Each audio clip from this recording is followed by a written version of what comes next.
Do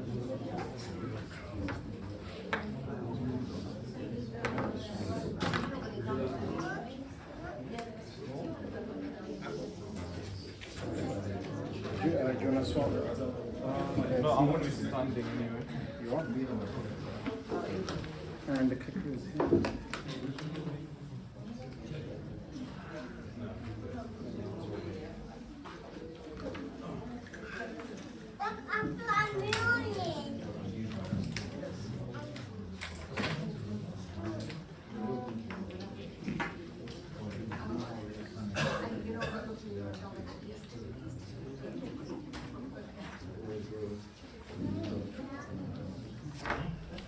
We didn't have belts to give them A couple of more minutes. Solid 20 minutes. Have you got your mic on? Yeah, I'm going to put some far away.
Okay, Bismillah.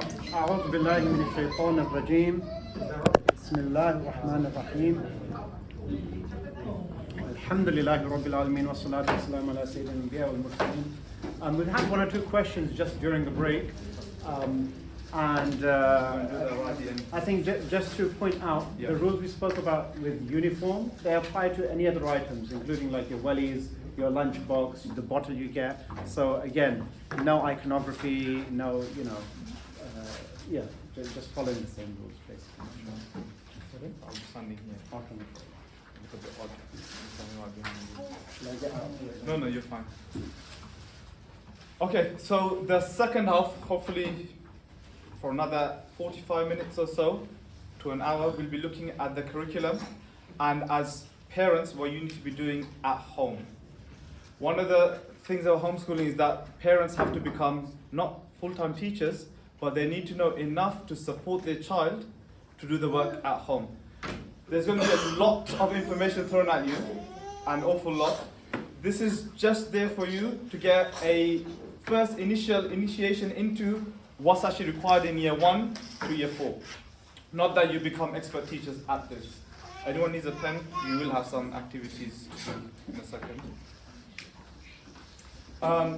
So, even though there's going to be lots of information, after this workshop, we will have one-to-one conversations. In your calendar, it'll come up as surgeries, where you're going to book in a 15-minute slot with us to just walk through what the struggles that you're facing from now till about 3 to 4 weeks' time. So that you can, okay, we try to implement some of these things, these are some of the challenges that we're facing, and how can we solve it?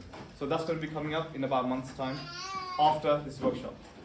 Right, for curriculum, we're going to be following, looking at literacy first, the numeracy, then Quran, Arabic, and Islamiyat studies, and then lastly, we'll just have a quick conversation about the workshops that we're doing for the rest of the year as well. Okay, for literacy and maths, we're going to look at the key learning expectations for year 1 to 4. What are they expected to achieve in each of the year groups, and how you can help them to actually achieve these goals. Practical home support, and then we need to make sure that we're going from, I don't know what they're supposed to be doing, just, oh, I'm aware of what we need to do, not that you become expert, as I said previously. Yeah? Small steps. Make sure small incremental steps. Home learning, homeschooling, is a big change from just sending your kids to school and then coming back home. It requires a lot more effort from your side. So make sure you don't overwhelm yourself, that you take small incremental steps to improve your home schedule so that you become more and more effective throughout the year rather than being effective from day one. Okay, writing for year 1 and 2. There are two main things that we need to keep in mind when we look at writing for year 1 and 2, which is transcription and composition. Those who have not got any kids in year 1 and 2, I'll come to year 3 and 4 in a second, but if they haven't achieved this in year 3, that means you still have to focus on these elements, so don't switch off, right? So if they're in year 3, and some of the things that we're going to be discussing, they haven't got there yet, that means you still have to work on them, yeah? So, writing has two components, transcription and composition. Transcription means handwriting and spelling. That's what? Year 2, year 1 and 2, that's the only thing you're focusing on, which is the handwriting and spelling. You're not expecting your 1-year-old to write big essays. You want them to write fluently and then spell basic words correctly. Those are the only two things you're expecting from your year 1 and 2, which is key stage 1. For handwriting, we follow Ruth Miskin's curriculum. So you will get a book like this, where you practice handwriting at home. And you will need to sit with your child as they're doing it. We're going to go through some steps over here in a second, and what are the common errors that children usually do. To catch some of those errors, you will need to sit with your child. If you're not sitting with your child for 10 minutes, actually looking at how they're forming the letters, you will get it wrong. Because they will be forming incorrectly, it will look correct, but they're actually forming the letters incorrectly. What do I mean by that? Just to give a quick example.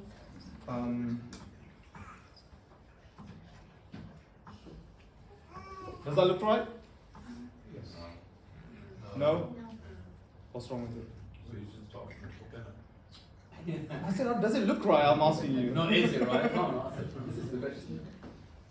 Does it have a little flick on there? Little flip, okay. Does that No, look no, right? on the other side. Yeah. So is that correct, B? If we just see this in a book, I'll just rub out all.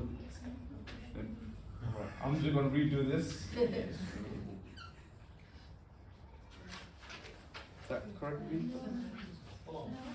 Don't look at how I wrote it, just look at the end. Yeah. Yeah? End product seems okay enough for a year 1, right?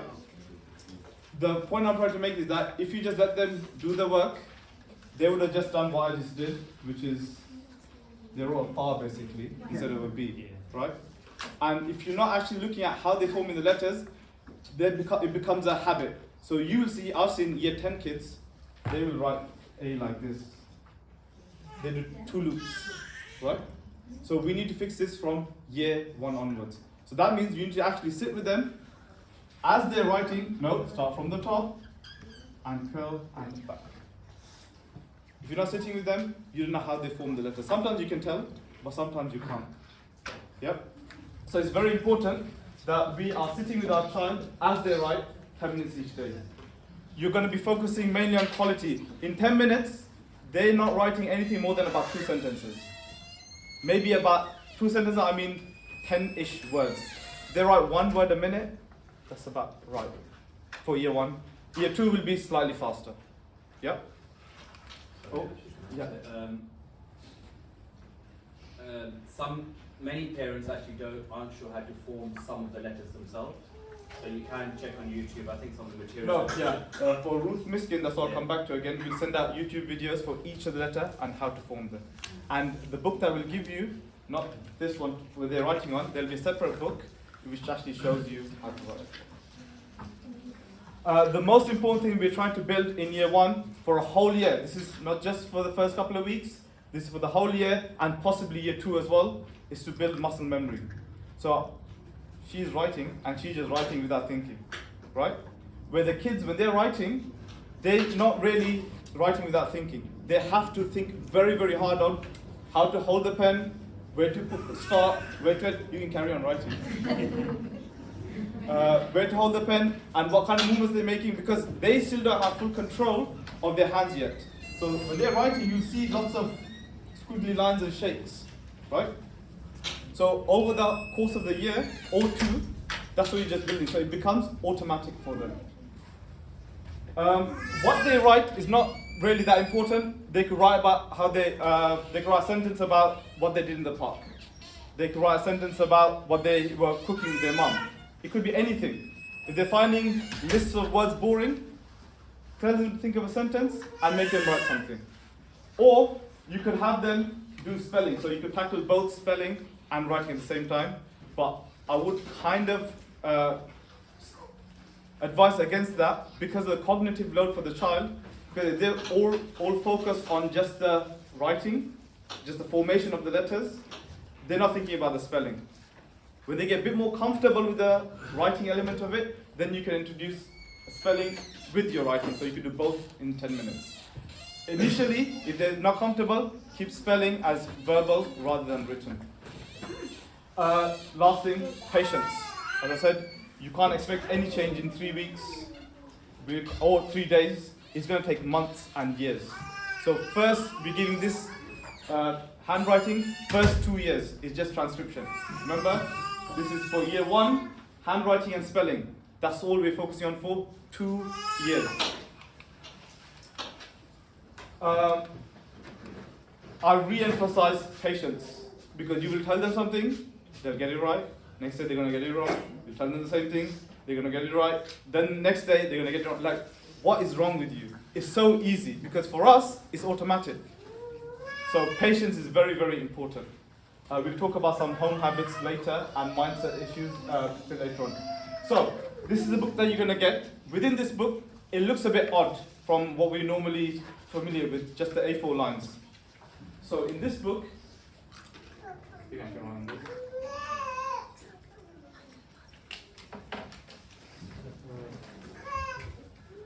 So these 2 lines, so imagine our normal line paper. That's our normal lines, right? So here there are 2 extra lines added to show where the top part and the bottom parts of the letters are. This part is basically this section that I've just pointed out, it's half of a line. So if I'm writing B, I would do from the top like that. And the bottom line is showing for letters like P and Q. So if I'm writing P from top, the bottom line. So in this one, this is our normal line, halfway point, B and P. Because that line, all these 4 lines confuses parents. That's just, you're aware that where they're supposed to be starting and what these lines represent. Any questions on this? Is it anything not clear on how they're supposed to be writing and what these lines represent? Everything's clear? Okay. Next. Can everyone just grab your pens and just hold it as though you're about to write? You like it? Judging me now. Everyone just hold your pen as though you're about to write. Okay, good. So majority of you guys have let's look at Waleed's. Well, if you just hold that pen just like that, Waleed. A lot of kids hold the pens like that. Most of you guys are holding it perfectly fine. Right? Yeah. Like this is half okay, but still not great. Like this, right? Best way to get kids will hold it all sorts of ways. Like this, like how Waleed was holding it, like this. Even I've seen like year 10s, year 11s holding pens like this, right? This also easiest way to teach them is everyone put your pens down, and then you get your fingers. You're gonna pinch, and you flick. When you're teaching your kids to get the right grip, that's what you're gonna teach them. But they'll have it like this, and then slowly go somewhere else, right? So you just want them to put it back on the floor, reset, pinch it, both fingers down, and just flick up. And you should just land where it's supposed to land. Yep. 2 fingers, not 3 fingers. Oh. Yes, not the Sri Lankan way. So 2 fingers, one finger on top. What about the support? The support finger will come there. Yeah, support finger is the back. So the So when you're thumb and the thumb and these are pinching it, the thumb and index finger is pinching, and the middle finger is supporting. That's the grip.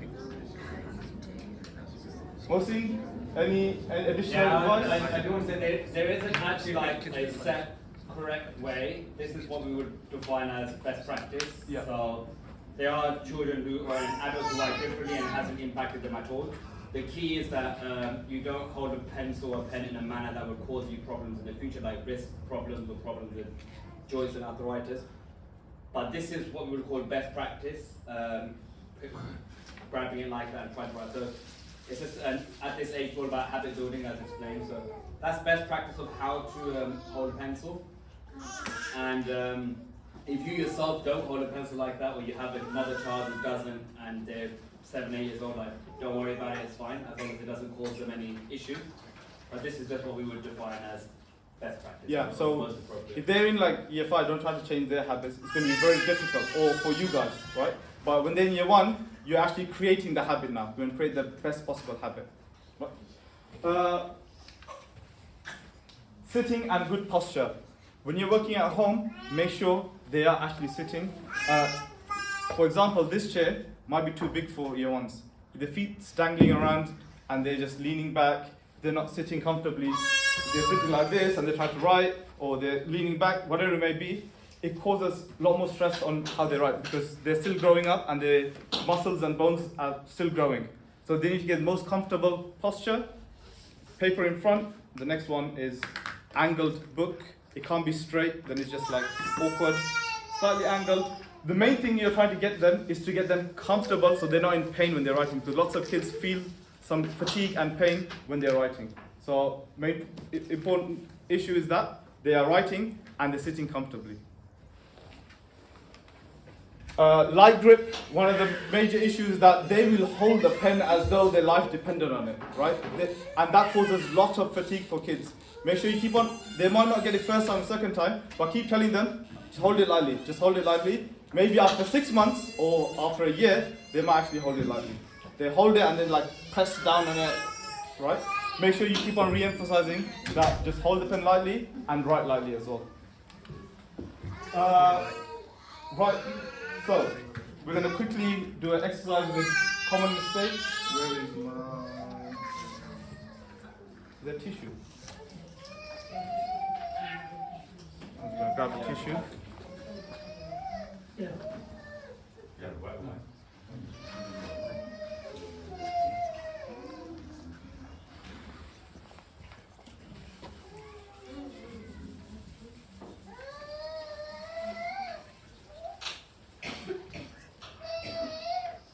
I'm going to quickly write some letters. Obviously, all of them have some mistakes, and you're going to point out what are those mistakes, just like we did earlier.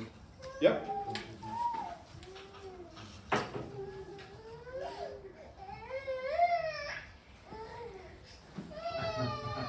starting point Starting point, okay. is wonky. Is one key, one other one? Too small. Huh? Too small topic. Too small, too big. Yeah? Good.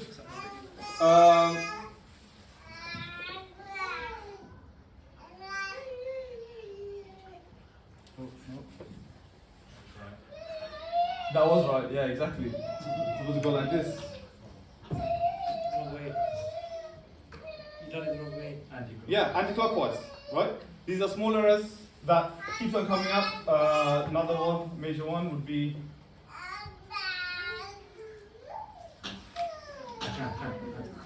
this is very, very difficult for children. To get the straight line is quite difficult for them.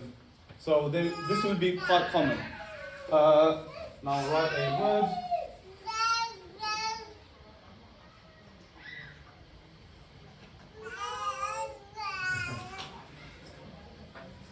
Not the same size and too close together. Yeah, sizing is an issue. Another common error is that you might get the size, but it's too much space, right? All of these things, what I'm trying to emphasize is that you already know how to do this correctly. Yes. When do they start doing Cursive, not until like year 5. Yeah. Until they get this spot on, there's no point in trying cursive. So the important point to recognize is that you already know all of this stuff. All that requires of you is just sit with them and watch them. As they're doing it, you will recognize the mistakes quite easily. Yep. And then you have to correct them slowly, stepwise. You're not going to get all the changes done in one day. It's going to take a very long time. That's the... yes? I was going to say that some of this may come across a bit pedantic, so the why is quite important. When they start joining letters, they have a massive impact if they can't form. And if they can't form correctly and their handwriting isn't of a good standard, it really does impact their self-esteem, it does impact themselves. If you're someone who's not blessed with good handwriting like myself, in my profession as a teacher, I get anxious writing as a teacher, and I'm teaching writing because my handwriting isn't that great. So maybe from your own experience, if you tap into your own traumas as with handwriting problems, you want to save your children from that. So you want to work on their handwriting, work on the formation of the letters, work on, I was about to say, even having a sharp pencil. Don't allow your children to write with blunt pencils. Have a sharpener. You'll be finding yourself that you're sharpening it often, but that kind of implementing that pride in their writing is really important from a young age. And if you're going to allow them to scribble and have a blunt pencil, that really impacts their attitude to learning. So just always just remember to have a sharpener as well. Next section of the transcription. Remember transcription, that's our year 1 and year 2. That means handwriting and spelling. The next issue you're going to face is with spelling. In English, it's just an awful language for spelling, right? It's just lots of issues, but there are ways we can mitigate against bad spelling. For each of the words above, what kind of mistakes do you think your kid might be making in year 1 and 2? So I just want you to write down how they would write these words. Does that make sense? So fade, how do you think your child would write the word fade? And write it as though you're the child. What mistakes would they make?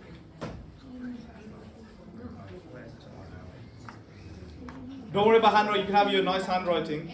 It's just the spelling. Write it down for all of them. Write it down.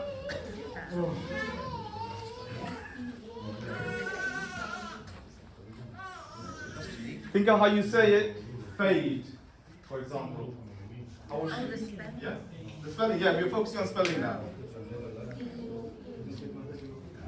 F-A-I-D.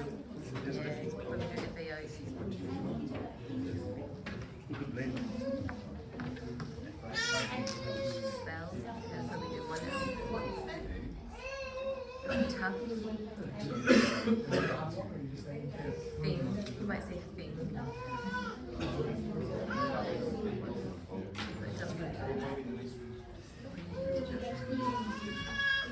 Right now.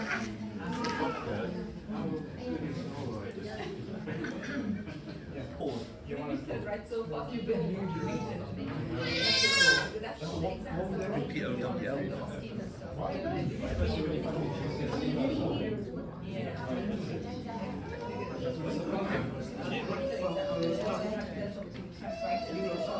Alright, 10 more seconds. Awful. Absolutely awful. 3, 2, and 1. I think we should So, get the kids in and get them to actually and then do actually do it. it. Yeah. It wouldn't be that different from what you're writing. Let's get some of these one. Fade. Who had fade? Harba, I saw your fade. How do you spell it? F-A-Y-G. What went wrong here? The A. Spelled phonetically. Spell? It's spelled like phonetically. Like Yeah. T. How you say it? Good, right? Why do we have the not a Y? It should be like this, but why is it not like that? Or an I, yeah, or an I. That could work as well, exactly. Why is it not there? So it's not just this word. For example, shade, made, right? What's the rule here now? Yeah. Split A sound? Split A sound, right? So you have these two letters are forming the A sound. So there is a rule behind this. For each of these odd spelling, there's always a rule behind it, which you will have to learn as your kids learning as well. Yeah? What is it? Huh? What is it? Oh, the rule we're gonna come to in a second. For this one especially. I thought the F would be the wrong way around. What do you mean the wrong way around? The F. Oh, the writing of it. Yeah, so the F, you know, sometimes the lines, they get put on the wrong side. Yes, yeah, that's usually happens. But the spelling aspect of it wouldn't be. Handwriting, definitely the issue. F, the P as well, always wrong way around. Let's look at spell would be. I think everyone would have got SPEL. Yeah. Tough, FFTUFF. Thing. I want to find out about thing. What do you think they would have made a mistake on? No. No. What was that, Afsar? No, H. No. H. Thing. Like this. What F? Or F. F. Thing. Thing. Okay. Oh yeah. I can see that. Anything else? THEID. TH. Okay. I. Possibly. Yeah. But most common mistake for thing would be. Why is that? Getting the vowels. Yeah, because they completely missed out that. Missing out vowels is a common error. Because just thing, like just easy, right? In phonics, they will learn the sound and the sound. They're just like, oh, thing, no, and then they write the sound, right? So that's another common error that you'll find. Pole. No E. The W. W. So you got that one. Yeah, because this is a O sound as well, isn't it? O, coat. Like O, so it would be. Yeah. So again, another common error because of the digraphs, how they work. When we look at phonics in a little while, we'll see what that issue is going to be. And read REED. Yeah. So, the concept that you guys need to remember in English, the most important concept for spelling is the grapheme-phoneme correspondence.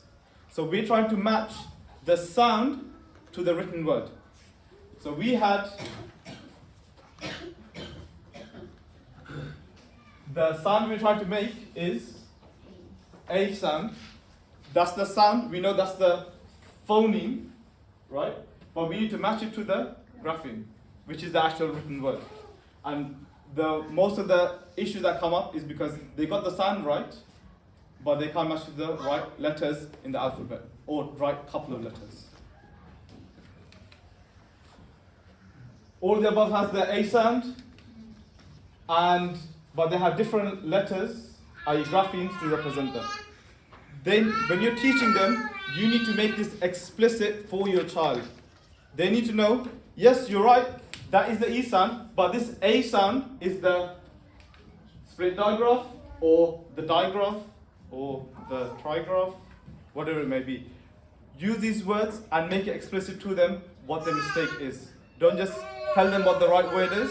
Tell them, oh, Fade, you're right in that you got the phonemes right, you're saying it correctly, but you're thinking of, this is a split digraph version. They will always ask you this for the K sound. K and C both has the cur. They'll ask you, mum or dad, is this kicking cur or curly cur? Right? So you have to actually tell them, no, this is the kicking cur version. This is the curly cur version. When you're teaching, make sure you're using these words to actually teach the kids spelling. Otherwise, it won't be embedded in. Otherwise, they'll have to memorize it, which is near enough impossible. We need to find these phonetic rules and then use them to improve our spelling in the kids. Some odd rules there are rules in English spelling as well, but there are too many of them. As you come across them, if you notice something, mention it to them. Don't fixate on these rules because there are, as I said, too many. But when you notice something, the mistake that this will never happen in English, just point that, oh, this never really happens in English. For example, the Kursan starts with the, the Kursan, when it's K and when it's C. If it's before E, I and Y, that's always with a K, not the letter C. Right? There are rules. CK, you don't always, never start with CK Kursan in English, it's always at the ending. Right? Digraphs. For example, if I say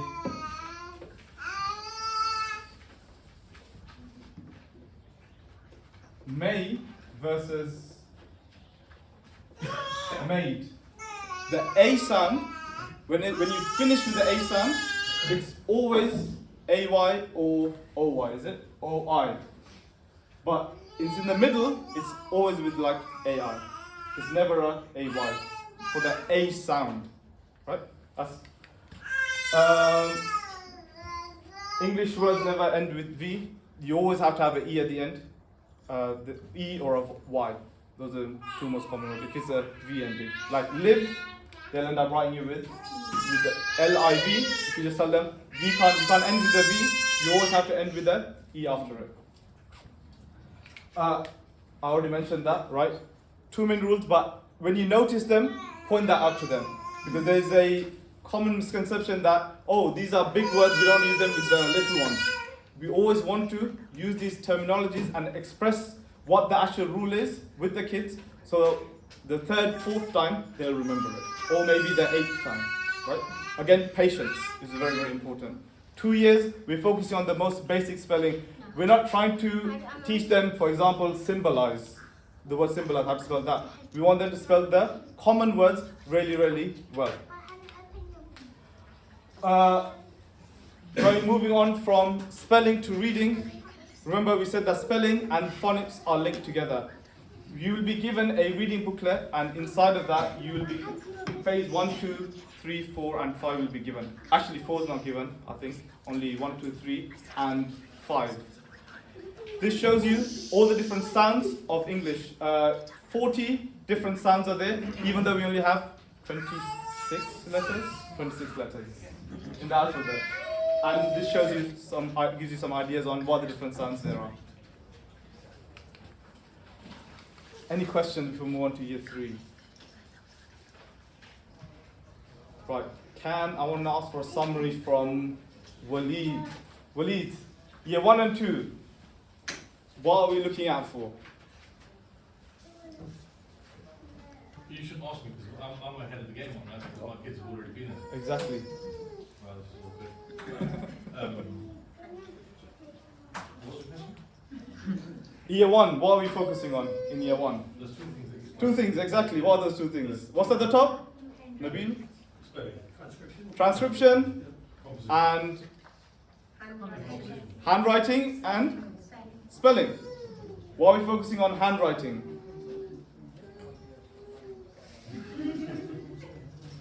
Spelling and composition. Handwriting. In the handwriting section, what are we focusing on for year 1 and 2? Correct the letter. Yeah, the letter formation. That's it. We only focus on letter formation and grip. They're comfortable and they're able to form letters correctly.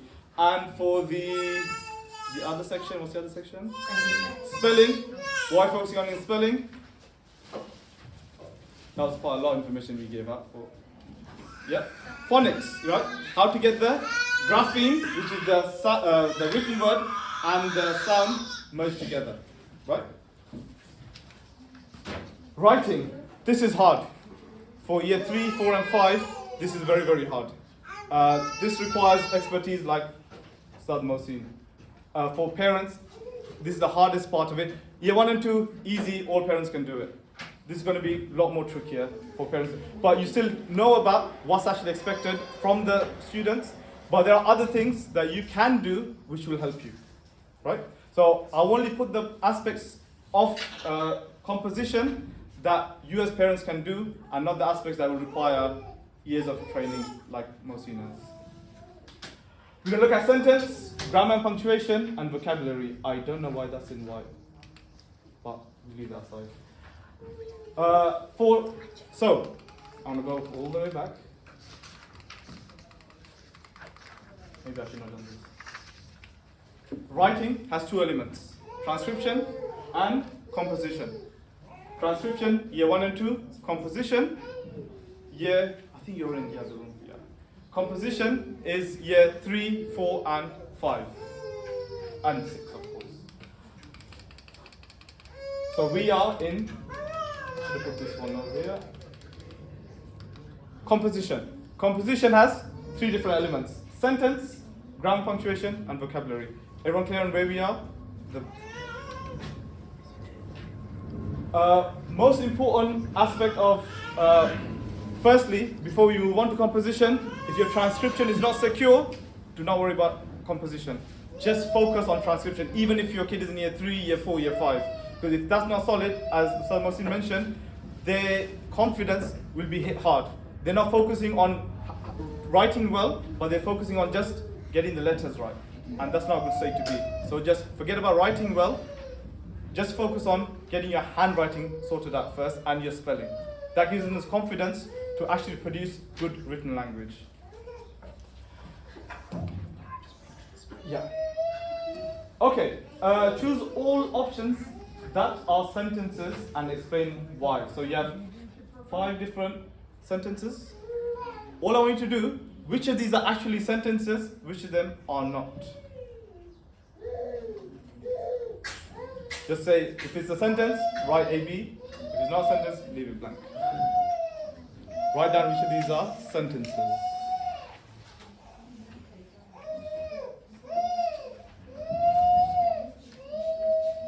Do you mean like a proper sentence? Yeah, it's a full sentence. It's a full sentence. It has a beginning and an end.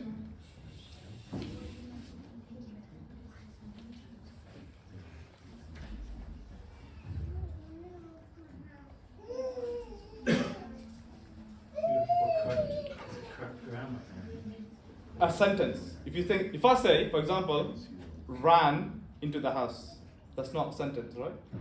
Grammatically it's correct, but it's not a sentence. I want sentences. What are the sentences?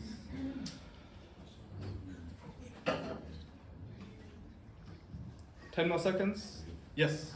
Number B, option B. Yeah. They like football. It's a proper sentence, I think.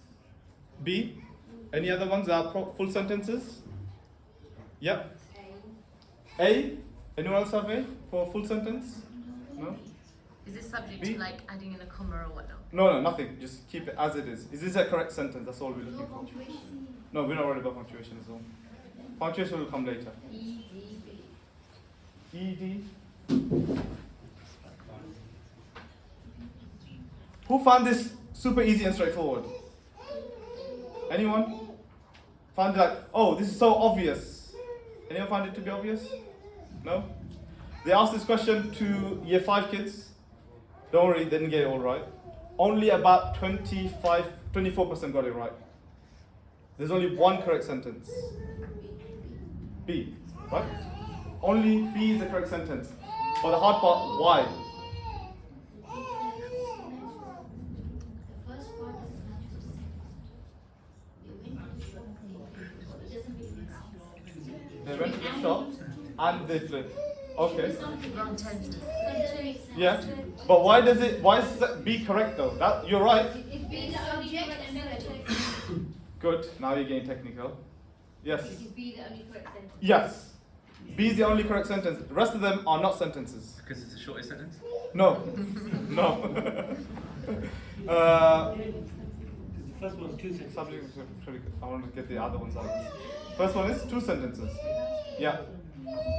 Why is B correct? I've got one person telling me the answer, but I want to see if anyone else gets it. Yes. It is a subject, an object. That's what we're looking for, right? A sentence needs to have 2 things and 2 things only.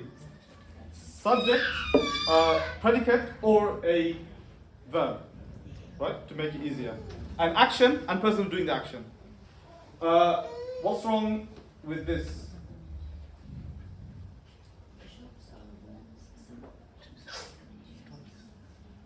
2 separate topics. Yeah, 2 separate topics. It should be how many sentences? 2. Kids will make these mistakes all the time. they call run-on sentences. This is the biggest issue that you face in year 3 and 4, where they're writing and they're just carrying on sentences. They might even add they might add an and here, for example, and, but still it should be 2 different sentences, right? So when you're reading your kids' work, you're always thinking about, firstly, are they having the sentence demarcations correctly done? Full stops are in the right place, or are they not? And teaching them about, let's look and see. I prefer tennis, it's easier. Then what? Then what? They haven't told. Yeah, exactly, right? So making sure that whenever they're writing, they know what sentence is. Because what research found is that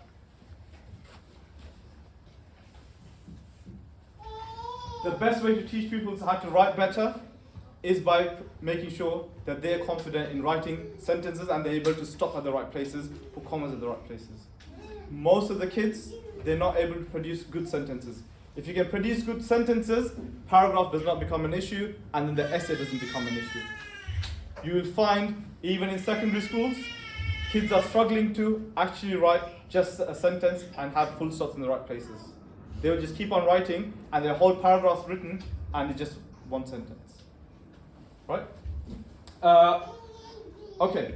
Which parts of the above sentence are compulsory? Which parts are extras? Remember we said the subject, the person who's doing the action, and the verb, what the action is, they're the compulsory parts. You have to have them in a sentence. The rest you can get rid of, and the sentence will remain the same. Which parts are compulsory? Which parts are extras? I'm going to give you guys 30 seconds just to figure that out. Which one?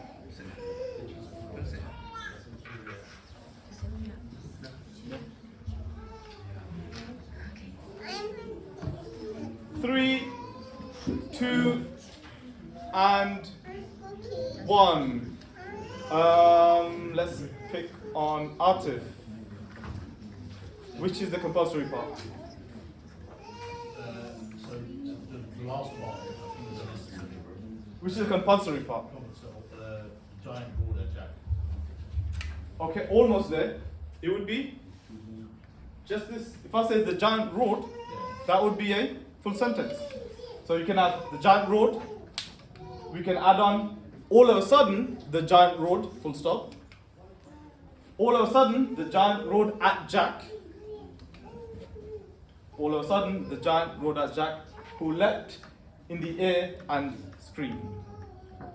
The reason I tag this in this way is because when you, kids are writing, as if you can spot what the sentence is, the important aspects of it, you can ask them, oh, giant road, okay, how did he roar? You can say, loudly. All of a sudden, you could ask them this question to improve their sentence. Now they have their basic sentence, now you're looking at how to improve it. Okay, who did he roar at? He roared at Jack. And then you could ask a further question. What did Jack do? He leapt, right? So you can add for a basic sentence by asking them questions to making the sentence a lot better. This will be basic, and then through the questioning, if you do that enough times, when they are writing creative writing, they will ask these questions themselves. You could add on, for example, the giant, you could add on an adjective here. The scary giant. You could make all these different changes to the sentence and make it better by knowing the basic structure of a sentence. Any questions on sentences? Right, this is a bit more trickier. Now we're moving on to punctuation. In your page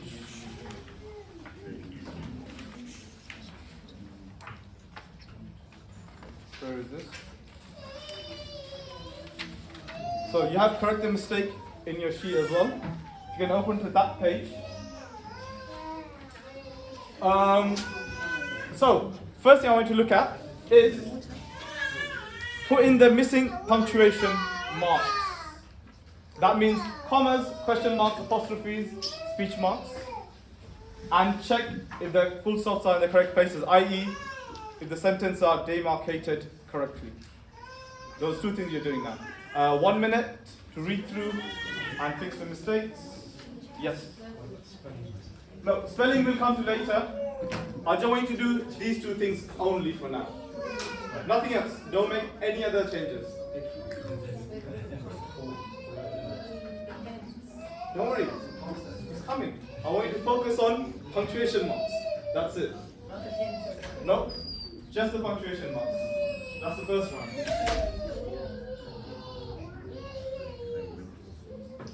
Don't correct any other errors, just these two types of errors.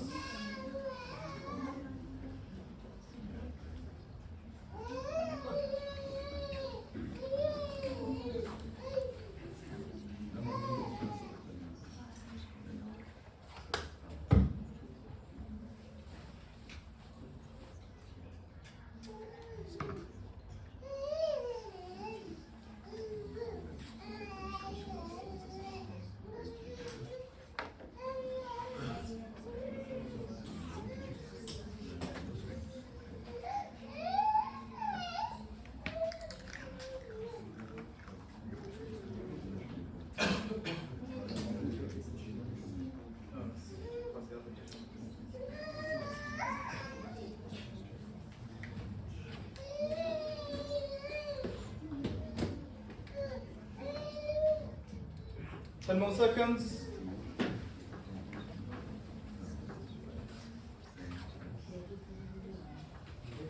Three, two, and one.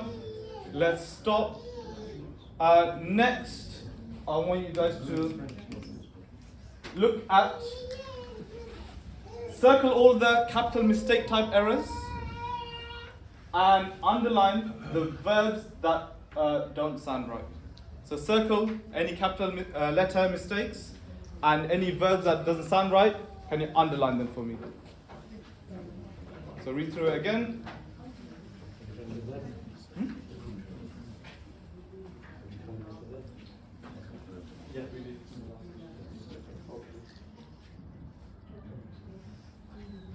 Keeping in mind, verb is the doing action, what the action that's being done.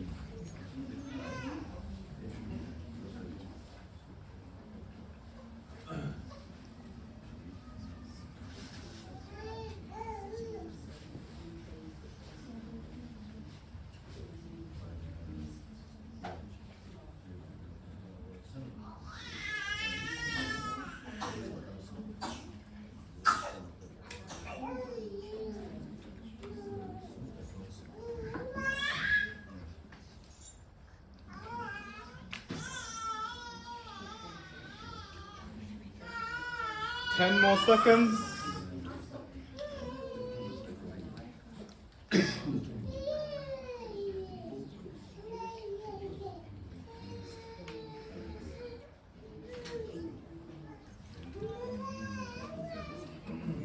Three, two, and one. How did you guys find that? Easy? Mixed? So remember, these are the type of work that you need to be doing as a parent at home when your kids write something in a paragraph. You have to check through punctuation and you have to check through other mistakes like capital letters. Right, let's go through this together. In the first line, what are the corrections? Nabil, give me one. I should be capital. I should be capital, yeah. Go is a wrong word. Tense is wrong. So what should it be? Went. Went, good. I went to the park with my cousin. Anything else in the first line? Comma where? Full stop. Comma after cousin. With my cousin Ben. No, there's no need for Is there full comma. stop after Ben? Yeah, last time I went to park with my cousin Ben. Full stop. Yep. Comma after Saturday. Comma after Saturday. That's 45 minutes. I might. Who needs a break? Because we are running a bit late on time. So I'm going to carry on, hopefully finish in the next half an hour, and then you could have some tea. Yeah. Sorry, where were we? Comma after Saturday. Comma after Saturday. Yep. Comma after Saturday. Capital W for after the. Yeah, if it's a full stop, it has to be a capital W afterwards. I'm interested to see this line now. So, do you like the park? Oh, that shouldn't have been there. Right. That was the correction to come in the next slide, which is copied and pasted. Do you like the park? Ben said. I said yes. Yeah. Yeah. Speech marks where? Yes, and do you like the park? Yes and Do you like the park? do you like the park? Where do I put the speech marks here? After the question mark. Right, good. This is the most complicated punctuation, direct speech, that you can learn in year 3 and 4, right? What's the rule? You give the answer The rule for direct speech. for speech. Yeah, speech marks. And capital letter. Yeah, so what's missing then? Capital letter. Yeah. So the yes has to be, Y has to be capital Y. Should it be Ben Yep. asked or Ben said? Again? Should it be Ben asked? Ben said or Ben asked, either one. You could change the word around as well, but we focus just on the punctuation. Yeah. Okay. These are the corrections. Oops. Yeah, that's the correct version. I'm not going to go through all the mistakes because we are running out of time. Here, commas are needed for we buy crisps, comma, sweet juice, full stop. Then we ate them. That's a capital T, needs to be there. You missed the. Another one is Ben's, this one, and apostrophe. This is quite important as well. Common mistakes that students are making, missing out apostrophes. Again, when you're going through your kids' work, this is the type of work that you need to do. You have to really scan through everything they're writing, thinking about sentence demarcation, next punctuation, and then grammar. Now we looked at 2 out of the 3 things. What's the last one for? We had composition. Within composition, we had sentences, punctuation, and grammar. What was the last thing? Vocab.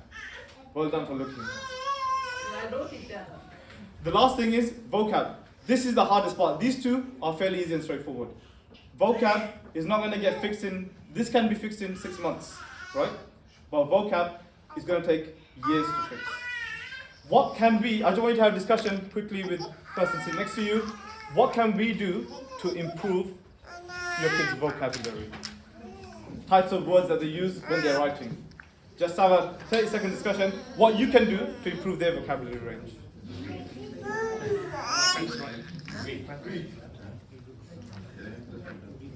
Something a bit more practical. Use vocabulary. Discuss first. You're not paying attention.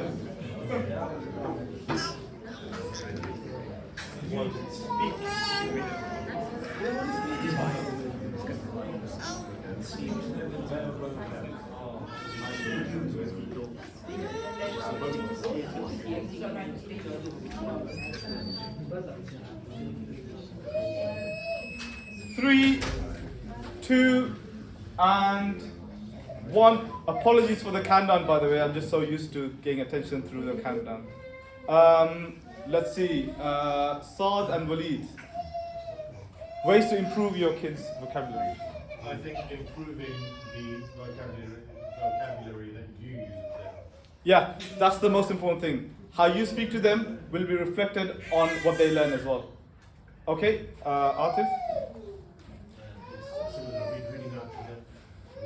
Reading to them, because if they're at, let's say, level 1 of reading, their understanding might be at level 2, 3, or even 4, right? They can only read at level 1, but they can understand up to level 4. Then that means you should be reading books to them which are on level 3 or level 4, because they just find it difficult to decipher the words. But you can decipher and you can read it to them, right? Good? Anything else? More of them reading. More of them reading? Okay, how would, if they're reading a lot, there are some students who read a lot. How can you get them to actually improve their vocab through their reading? They're reading, they know the word, for example, reinforcers. They read that. Do they Yep. know the meaning? How do you get them to do that? If you tell them the meaning, then they'll But know. they're reading by themselves now, Oh. individual. Listen to them. You're okay, listening to them, how would you get them to understand the word reinforces? So then you're reading, you're listening to them, they read out reinforces. What's going through your mind at that point? You which is usually ask me, then I have to Okay, say, good, right? That's one step. First step is making explicit to your child that if you come across a word that you don't understand, make sure you ask me. The second step is, what did you have? I normally ask my son to underline what he doesn't understand, then either he can look it in the dictionary. Exactly. Yeah. And now it's even easy. You can just ask Siri and it'll give you the definition as well, right? Instead of going to the dictionary.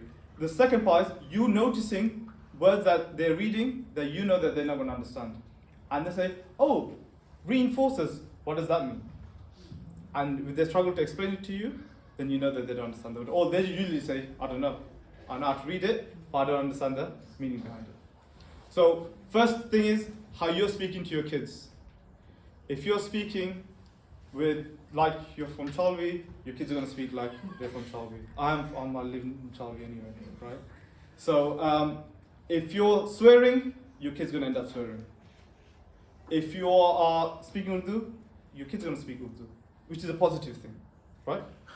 If you're speaking in high language, your kids are going to pick that up and they're going to try to use that and mimic themselves.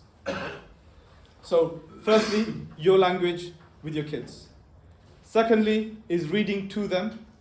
Audiobooks, by the way, really, really good for kids.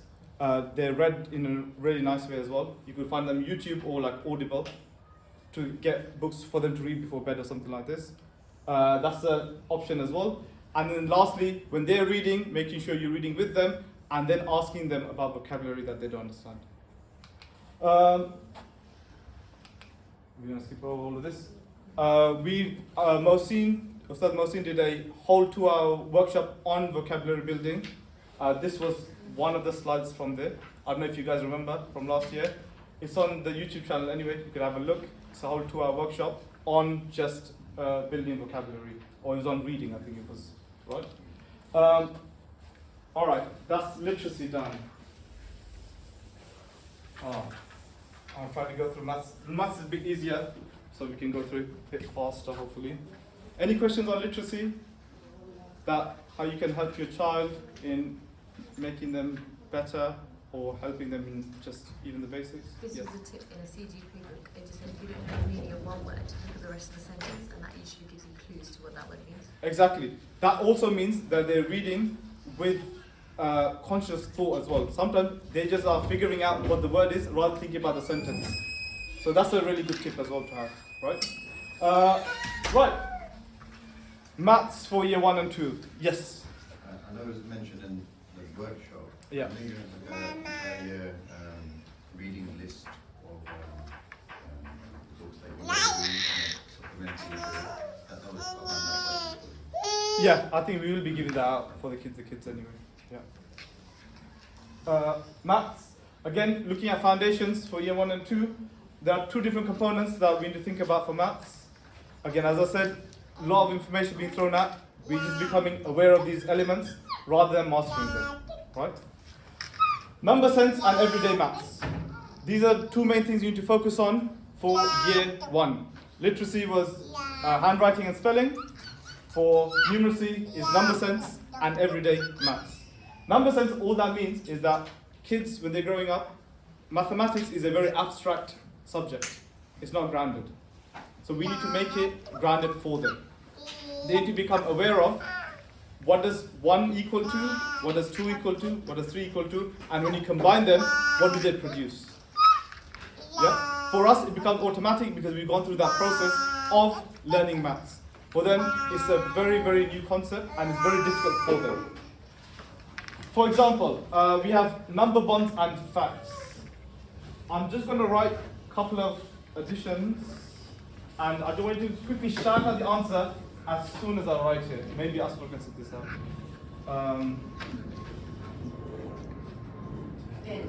Quicker. 7. 5. 5. That's automatic for you guys, right? So these are what we call number bonds. You want to get them to a point where they are able to do this within 10 easily. Any number, any combination of numbers within 10, they can do that. Not as fast as you guys, but quick enough. They don't have to do 1, 1, 2, 3, 4, 5. That's how they will start off as. But as you practice, after 6 months, after a year, it'll become a bit more automatic. They could do it in their minds. Yeah? So these are called number bonds. My question to you, next question is, let's say these are number bonds to 10, right? This is 2, 10. How can we use this knowledge now? Now they're in year 2. They're very comfortable with number bonds, facts within 10. If I give you a question now.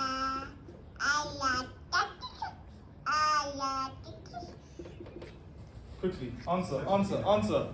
Not you, I told you, you have to sit this one out. 79.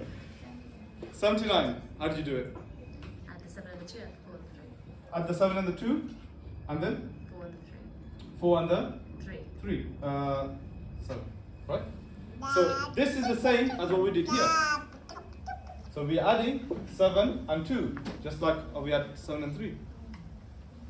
3 and 4, and it's same as number 1 to 10.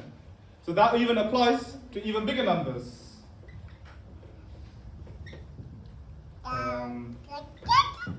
This is a bit more tricky, yeah? Not you, Oscar. 192. Huh? 192. Oh, you're on Count them yeah. 192, how did you do it? I did 50 plus 30, give me 80, 8 plus 4 is 12, and then 100. Yeah, 5 and 3, which is 8, 4 and 8 and 4 is 12. 12, And then put the 100 plus the carry one. and the carry one. You've done a bit more complicated. You could have done this one first, and then carried on. But the point I'm trying to make is that everything comes back down to your basic bonds within 10. Year 1, make this solid. Not just addition, but subtraction as well. When they have this locked on, with 2 digits, or 3 digits, or 4 digits, it becomes a lot easier. If they're struggling with number bonds to 10, they're going to struggle with this, and even further struggle with this. Yeah? That's number bonds. Next one is place value. Place value, all it means is that you have, if I say, how many tens are in this number? 8, right? So you recognize that these are tens and not ones. Kids are really, they struggle a lot with place value. They need to know that for each number that comes by, it's a different value. These are ones, these are tens, these are hundreds, these are thousands. Yeah? For year 1, it's usually we just go up to 100. We don't look at 1,000 at all, year 1 and 2.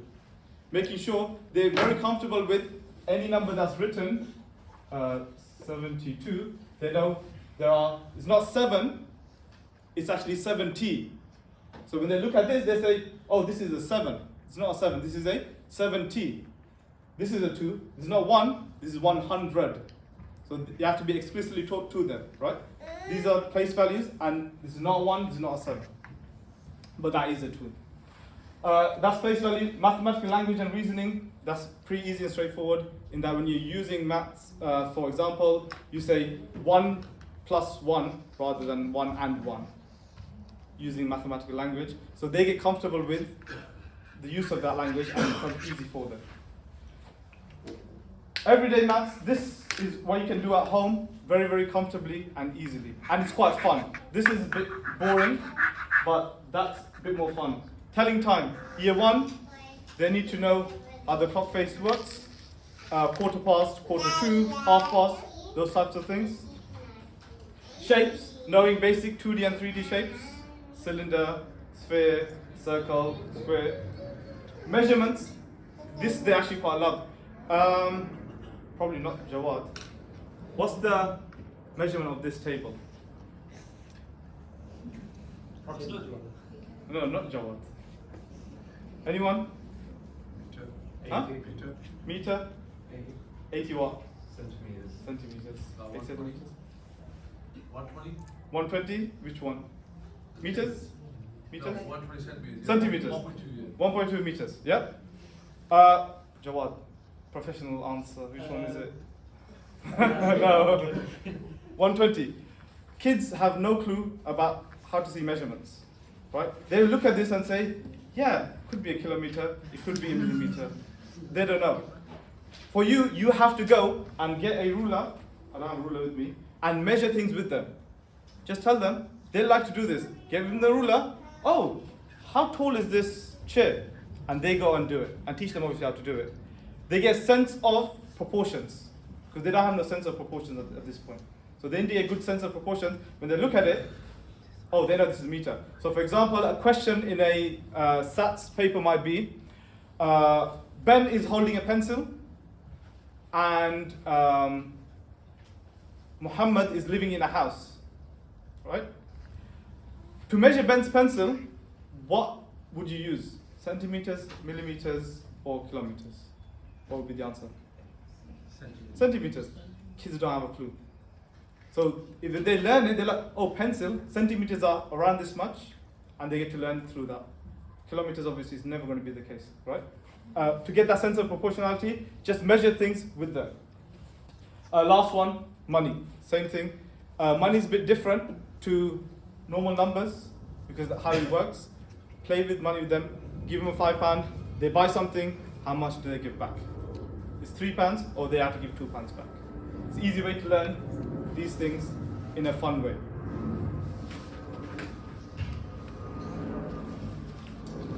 The method you need to use is that what we're focusing on is make it concrete, pictorial, and then abstract. So year 1, everything has to be concrete. They need to count 3 plus 4. 1, 2, 3, 4, all objects. They need to actually count it. When they get to year 2, or somewhat in year 1 as well, they can have pictures, just sticks, which help them, which is similar to concrete, but initially you want them to touch and feel things when they're counting. Then just pictures of bar charts. So you'll have 1, 2, plus 1, 2, 3, and they just count pictures. Next step is 2 plus 3, and they're just doing it in their mind, which is the abstract. So those are the steps that you need to go through. If they're struggling with the abstract, take them back one step, do it the concrete or pictorial when they are learning. Year 3 and year 4. These are the foundational skills that they need to have. Times table, that means if they're in year 3, 4, year 3 and 4, that's all we have at the moment. Up until year 6, we have to make sure that 1 to 12 times table is solid. Just go through old school way of just memorizing timetable, or 1 times table, 2 times table, 3, 4, 5, and 6. What we normally do in year 2, they learn 2, 5, and 10. Year 3, they will learn 3, 4, 6, and 8. And in year 4, they will learn 7 and 12. Yep. So it's broken up. But if you want to do it all in 1 year, it's possible. You could do all of the times table in 1 year. It's not that difficult. It just requires sitting down effort for 10 minutes. Worded problems, we won't go into that. If I say 4 times 3, what's the answer? 12. That's kids will, when they learn the times table, they'll know that. But if you tell them, there were 3 classrooms and each of the classrooms had 4 kids. How many kids were there altogether? That becomes a lot more difficult for kids to comprehend, right? That's where they go wrong. That one requires, you have to change the worded problems into your numerical problems. And they will understand a lot better. Oh, 3 classrooms, let's write down 3. How many kids were there? There were 4 kids in each one. So draw 3 classrooms and each one draw a kid and count them all up. There you go. And you can change that to abstract, 3 times 4. Fraction and decimals, I'll leave that. Geometry, I'll leave as well. Mental maths becomes a lot more important. Remember we said concrete, pictorial, and then abstract. Year 3 and 4, we're going more and more towards, especially year 4s, towards mental maths. They shouldn't need any counters or anything of this sort. Yeah. To do basic mathematics, they should be able to do it in their minds. So that needs to be improved all throughout year 4. The last thing I will focus on is showing working out and neatly. Because they will get into numbers year 3 and 4, like 1, 3, 4, plus 2, 4, 8. When they're doing working out, make sure that they're working out neatly. If they have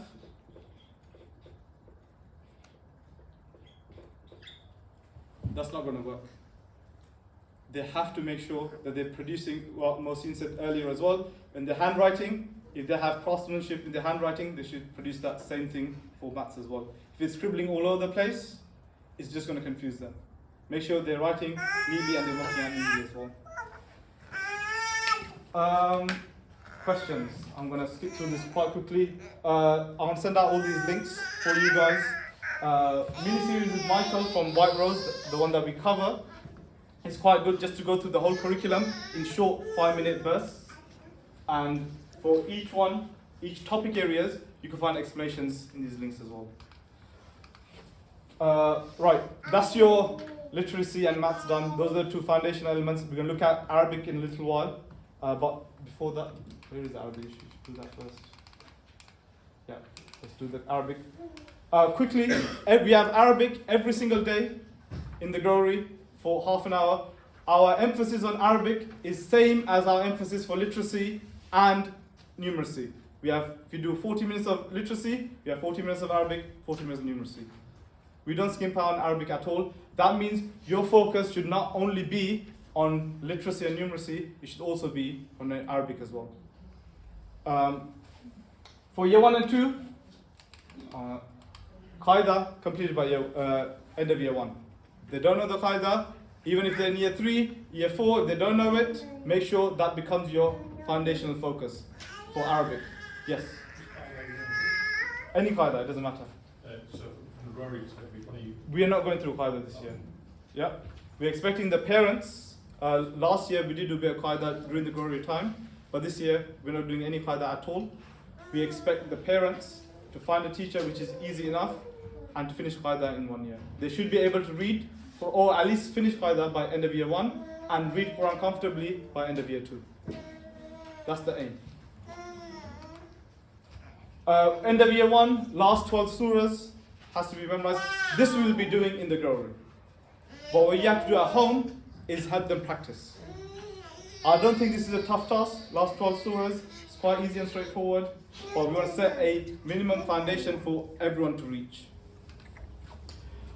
Quizlet. Quizlet, we'll talk a bit more about that later on. I'll send out a video message on WhatsApp, how Quizlet works for the new parents. This is the app that we use for Arabic vocabulary. In each year, we go through about 200 to 300 words. So each day, about 2 new Arabic words. And we practice Arabic words through the app called Quizlet.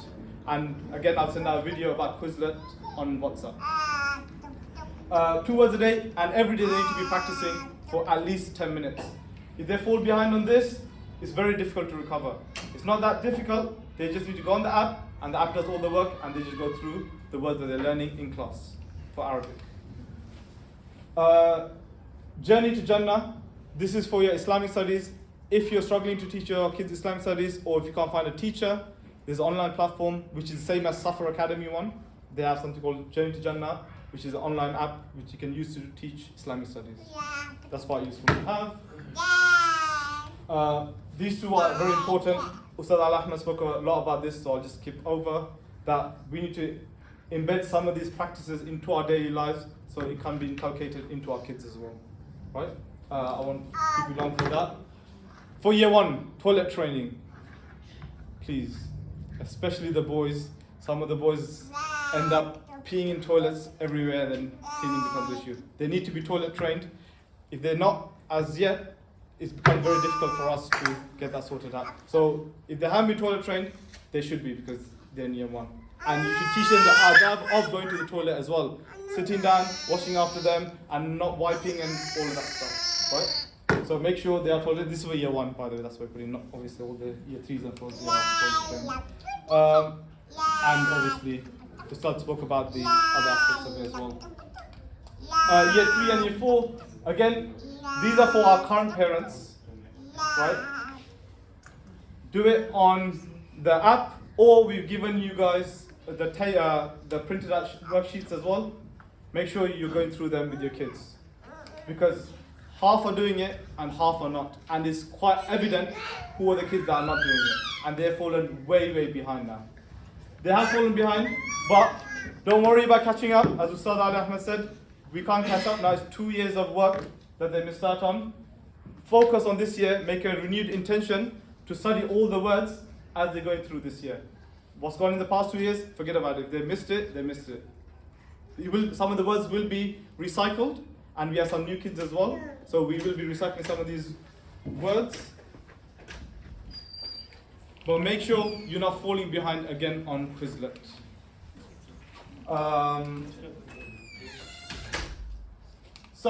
Introducing them to Islamic literature. Year 3 and 4, they should be able to read comfortably. Most of our kids can read comfortably. We are introducing more Islamic literature into our Glory Library, and that should be the case for you guys at home as well, that they're reading more Islamic literature at home. Focus on Hifz. This is the years, foundation years from 7 onwards. You should give a priority towards Hifz now. Obviously, that's considering that they've actually learned how to read. When they know how to read, then you can focus on their Hifz. Again, we've spoken about this earlier as well, basics of fiqh. Right, I want to quickly skip over. We're almost done. What to expect before that? I need to go back. Should have put this in the wrong. I put it in the wrong. Workshops. All these workshops are compulsory for all parents. We have a couple of parents missing this time around, but we have communicated that it is compulsory for every single parent, father and the mother. We usually have creche, so if you have childcare and you can't find childcare, you got creche available. But ideally, you should try to find childcare. Right? It's not an optional thing. Workshops are compulsory for all parents.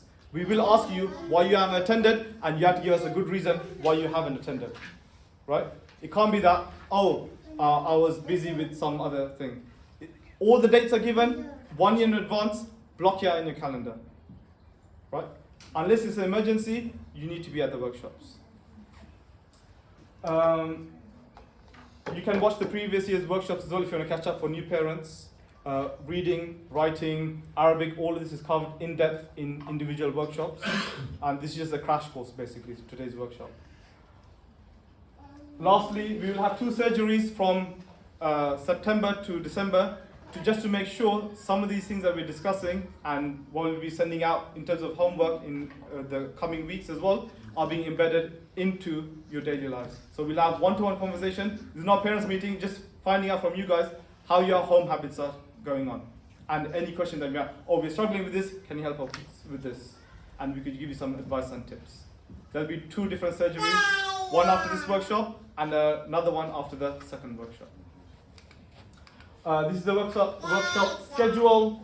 Surgeries are included as well. Engaging cooperation. Ustad Mohsin is going to be doing that.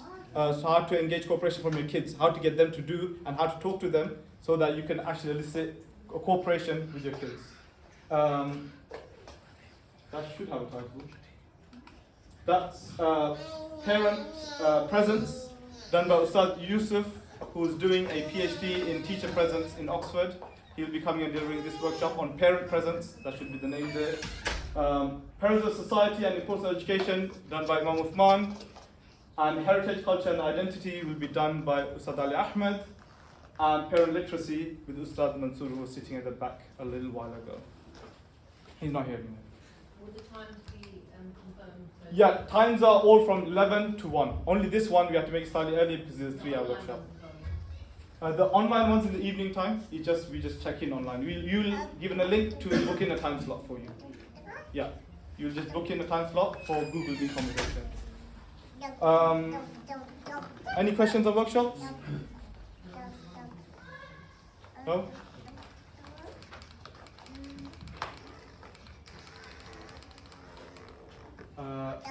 Glory timetable, I'm just going to keep this up. We start at 9:15 and our lessons start promptly at 9:30. So make sure you're dropping your kids off at 9:15 so that if there is traffic or anything of that sort, they're here by 9:20 or 9:25. If you aim for 9:30 and there's traffic, you're going to be there 9:35, 9:40. So make sure you aim to be there by 9:15. And Monday, Tuesday, Wednesday, we're finishing at 1. On Thursdays, we are not at the normal location. We will be doing outdoor activities. It could be Black Park, it could be the allotment, which we'll speak about in a little while. And Friday is 12:30.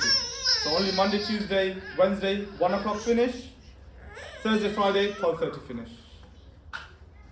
Yep. Questions? These are just Monday, Tuesday, Friday. Because world learning, that's what's highlighted in yellow. That does not take place on Fridays. We finish half an hour earlier. You will collect them from the venue or you will be collecting them from For which date? For the Thursday. the outdoor one? Outdoor one, where you drop them off, same place as the collection. Yeah. Any questions? So they don't have lunch, they just have snacks, is that right? Yeah, because lunch is at home. So that's it. Yeah, yeah. So you should have a very big and healthy breakfast before they come. Remember, this is a snack, it's not breakfast time. We're not having breakfast, it's just a snack, and then we're going big breakfast before they come, a small snack, and then lunch after Grovery. So breakfast and lunch is done with the parents. Yes. Where's the drop off on Thursday? Each week will be different. Most of the time, like it might be Black Park, it might be Memorial Gardens, it could be the allotment. We are at the moment, like some of you already know, the issue we had with the allotment last year. So at the moment we are just hopefully in the last few stages of securing another allotment where we will be quite settled Yeah. until, inshallah, by the end of the year we will purchase our own property and then everything will be in the same place pretty much then. Yeah. So as soon as we get that kind of ironed out, we will let you know. But otherwise, it will run as it did at the last term of last year, and we will have our field trip in one place or another. And it will be within 15 minutes drive from the Grovery, roughly. So it's not too far out. Any other question? Yes. Snacks in the helper. Yeah. Is it going to be year 1, 2, 3, 4? Are they going to be together now? What is Snack will be together, but the halakha will be separated. Because the important part of the halakha is that they tell us about their daily routines as well. So they talk about what they did and they bring in show and tell. They really enjoy it, so they need to have special. If it's 20 people, it's just no one's going to get time to actually speak. Yeah. So the halakha, what happens is that when they come start off, we read our du'as right at the beginning, and then we ask the kids on how their week's been. So they will, if they've done something, arts and crafts, something with their parents, they'll bring it and show it to us. If they've been somewhere, they'll tell us, oh, we went this and this place and we enjoyed this and that. That's a really expressive part of the day where they get to kind of tell us about what they've been doing outside of Grovery as well. It's also a good opportunity just for that organic kind of ta'aleem and tarbiyah. Somebody's had some experience. Yeah. One of the children we've had, everybody benefits from that and learns a bit about it. They might have learned about a dua, they've been somewhere special, or like, somebody's pet passed away or family member passed away or something's happened and it's something they can talk about. Somebody's family went on Hajj and so that way they in halaqah they're all learning from each other as well. Like this. Actually, just on this as well, the du'as that we do in the morning, we do sunnah du'as, we're trying to establish a rock solid habit of reciting these masnoon du'as, and this should continue on days you're not attending Grovery as well. So what we'll do is early in the term, make a recording and we'll send it. It's simple stuff, Surah Fatiha, Durood and Salawat, and simple things, inshallah. There might be one or two du'as that you might not know. But for the year ones, year ones and twos, they'll be slowly being taught that as we go along. For the year threes and fours, they just started learning one new dua, they know the rest of it. So if you're reading it with them, they'll be able to read it along with you as well. I think half of them at least. Yeah, so every term we introduce like one or two new du'as. We start with Fatiha and Salawat, and then we add du'as every single term. Yes? Do you do anything different on Jummah? Friday, in terms of the timetable you mean? No, just so that they're aware. Well, they're aware anyway, but like, Yes. Yeah. One thing is, everybody is encouraged to wear nice clothes for Jummah. So, particular clothes for Jummah which are, I don't know what the right word is, but more appropriate for attending Jummah. This is one thing. Another thing is we set as a basic target from year one to recite 100 salawat on a Friday. Okay. You can do this together, they can do this on their own. Young Abdullah, mashallah, he's done 1,000 salawat, that's his max on the Jummah so far. So by year 3 or 4, like expect that we want to start here and we're moving forward. Don't consider anything that we're talking about today that we're starting here and this is all we're doing for the next 5 years. A year later, your child should not be wrestling with 100 salawat. We're going to be implementing, developing our habits of worshipping Allah. And we, just the reading, we also, on Fridays, the reading element of it, we end up reading an Islamic text to the kids as well. The rest of it will remain more or less exactly the same. Any other questions? And it's expected you attend Jummah. Yes. Yeah, men, women and children, attend Jummah, wherever you like. Wherever you go. Yeah, take your kid to Jummah. Yeah. Yes. So the kids should be going to Jummah with their parents. And I would say as well, like, for the gents, this is quite fine, like, it's not, but for the women, we need to understand, like, we've got into this habit of just looking at what the basic halal and haram is, and we're always just idling around there, and that's not where we should be. It's not fun for women to pray Jummah, but it was really encouraged for women to pray Jummah. Really encouraged. We should be doing this. So at home, and keep in mind, we live in a non-Muslim society. The opportunities where yourself or even your children, your daughters, I mean, Hafsa's here, but when she's 16 years old, how many occasions is she going to have in the week where she's attending the mosque? And what happens is the women folk become disconnected from the mosque. I know there's all this conversation about whether the mosques are available for women. I work in the mosque. There's no women turning up. And the facilities are there. The issue is we need to have the habits, the adabs as adults, that we are regularly attending the mosque. Regularly, the imams notice something and he needs to address it with us. Be present, hear what he has to say. You know, there's a reason why he's talking about it. So, husbands, wives, children, make this a family habit to try to attend Jummah, inshallah. Last couple of home habits, we won't go through this in depth. Reading to your children, again, we've spoken about this earlier. Patience with learning and teaching, lots of patience is needed. Craftsman and growth mindset, making sure when we're doing the work with the kids and when the kids are doing the work, always encourage them towards ihsan. Making the work presentable, making it neat, making it presentable. Not just their work, how they present themselves with their clothing, with the food that they eat, how they eat. These are all important aspects of growth as well. Again, we've spoken about this previously in San al-Kamil, is that don't just measure your child by the academic. If they're good in maths, they're clever and they're good, but you don't think about their adab, right? If they're struggling in maths, this is a useless child, never gonna do anything in his life. Do not have that mindset. Always have the mindset of intelligence is of various types. Academic intelligence is one type of intelligence. How to behave with people is a different type of intelligence. People gone rich just because they know how to behave with people, not because they know maths. Because we think intelligence is only to do with academic success. You need to remove that from your minds. Allah told us differently, and the world is telling us differently as well. Calendar and schedule. Make sure you have your own calendars and schedule for home learning. If you're just thinking, oh, I need to do maths, English, and Quran without a schedule and is random and haphazard, it's not going to work. Have a set time and a set place. 2 to 3 o'clock, we're sitting down and we're doing homework. Even if they do only a tiny bit of homework, as long as they're sitting in that place for that allotted time, it's fine. So make sure you have a habit at home and a schedule, maybe put it up on the wall. 2 to 3 is homework time, and this is what we're doing. Have a schedule for yourselves, otherwise it will become a lot more difficult. Free time and play. Don't overschedule and timetable your kids that they're running around all the time. Have time for them to just play, just go crazy. They're not doing anything important or anything productive.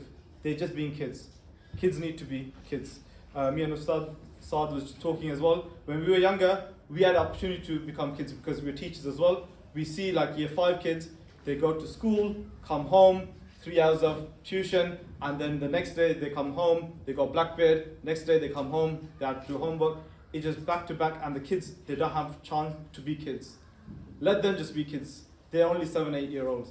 They're not gonna fail in life if they miss their maths homework, or they miss their black bit. Don't miss your maths homework. Oh, don't miss your maths homework, but you know what I mean.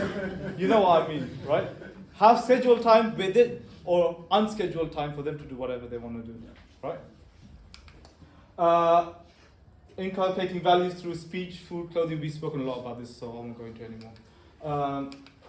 What's that one? Yeah, could we just Oh, focus that's the on last that- one. Yeah, focus on that last one. Please don't just Yes. go on to the next one. Yeah. 'Cause we It's don't- hard work. I put that in there for a reason. Right at the end, it's difficult. It's not easy.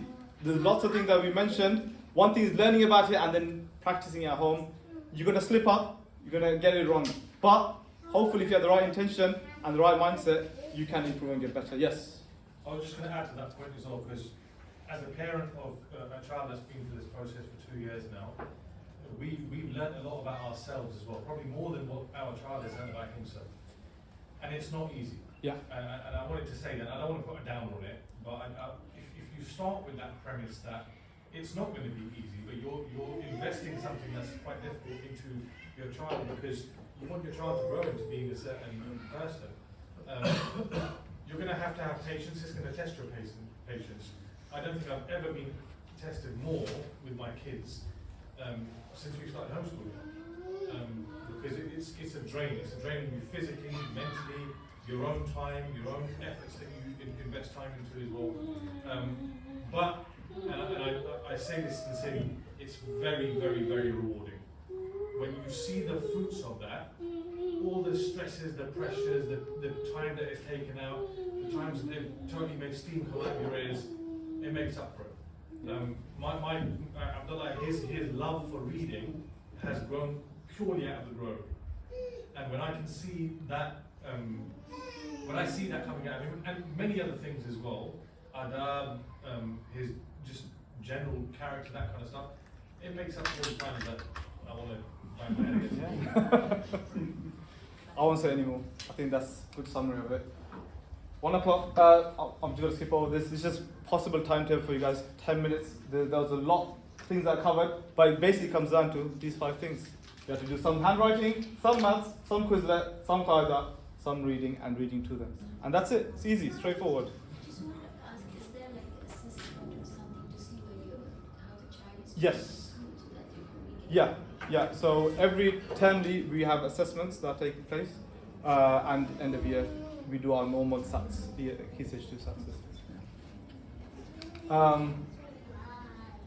Weekly, some things for you to do weekly, taking them to the masjid, arts and crafts, family visits, visiting family and friends, Islamic studies, documentaries, reading Jamaat at home and reading Hadith afterwards.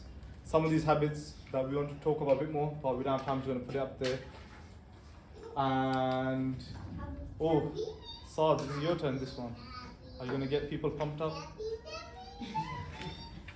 We need teaching assistants. We need people to come forward and volunteer because there's a lot that goes behind the doors. People are putting a lot of time. But during glory hours, we need parents to come, mothers, fathers, aunties, uncles, grandparents, whoever in your extended family can come and support the children with their reading. Because reading is one of the most important things that they need to do at that age. And we need as much manpower as possible. So if we are able to spare half an hour a day, an hour a day, as much as you can, and it could be 1 day a week, 2 days a week, We need this at the Growery, guys. I Yeah. don't mean at home. That's a separate thing, but we need this at the Growery. It will be a great investment and inshallah sadaqah jariyah for you guys, okay? And it will really help out children. So there are 2 types of volunteers that we need for the Growery hours. One is the TA, which is longer hours, half an hour, 1 hour during Growery time from 9:30 to 1.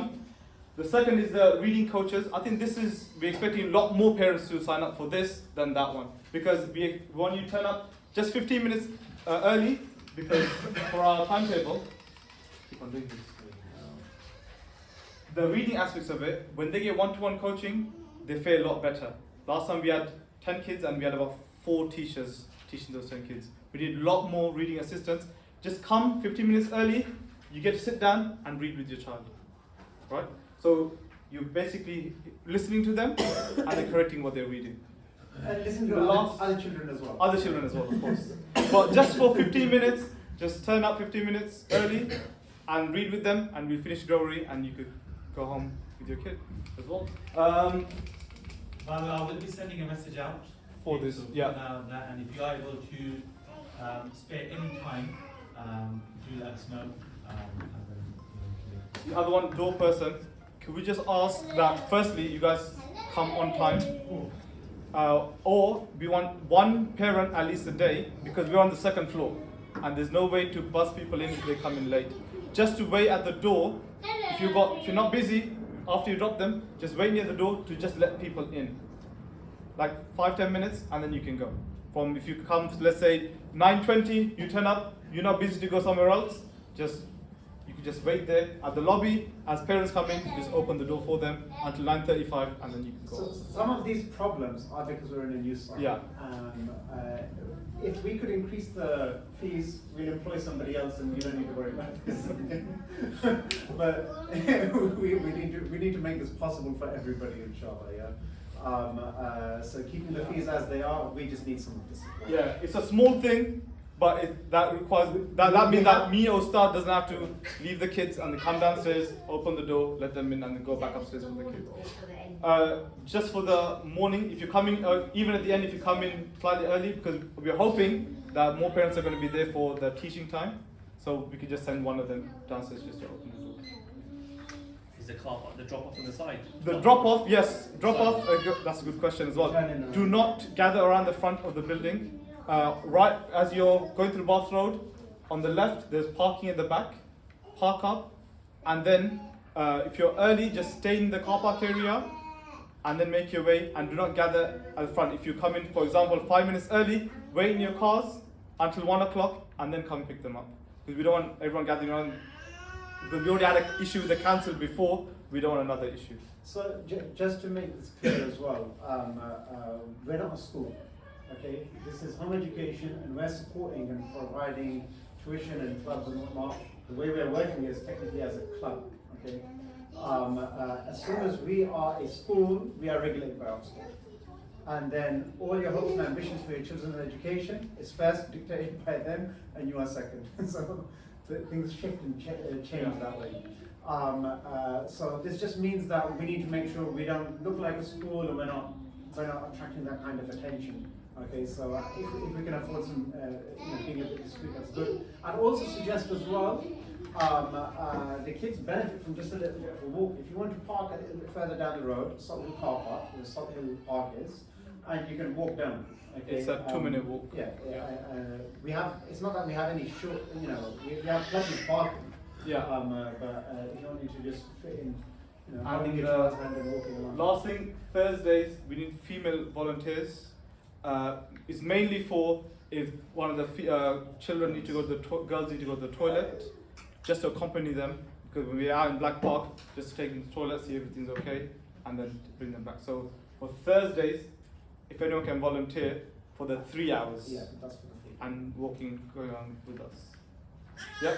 You can just message Ustad Saad privately, saying that I could do these Thursdays. Some Thursdays I can do, some Thursdays I can't. I could do Monday, whatever it may be. Yes.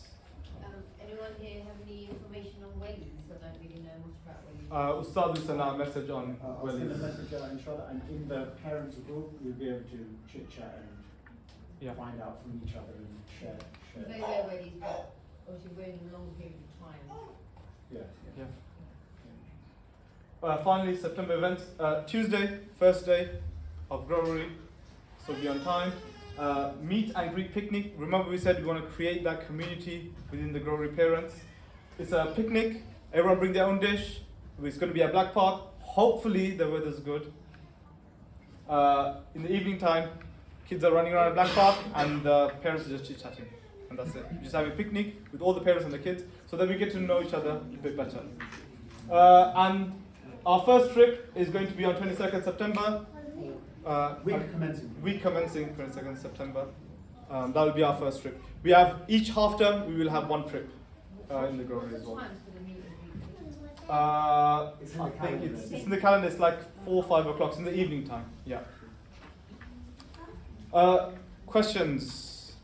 Can I just emphasize the point of getting to know each other? I think it's very important that for the new parents in particular, that you get to know others, so that we can support each other as much as we can. Some of us have, have a lot of business schedules than others. Get other parents to pick and drop your children, 1 day a week, 2 days a week. So maybe have a target that first 2-3 weeks, get somebody in the group to just pick drop your kid to the brewery or pick them up collectively. And you do the same thing together, okay? So find that courage to do that, and that way it'll build relationships and it'll make life easier. Okay? So it'll make life easier. And we'll have a lot of events, inshallah, throughout the year where you will get to know each other, like meet and greets. We encourage parents to accompany us on trips as well, so inshallah there will be an opportunity as well.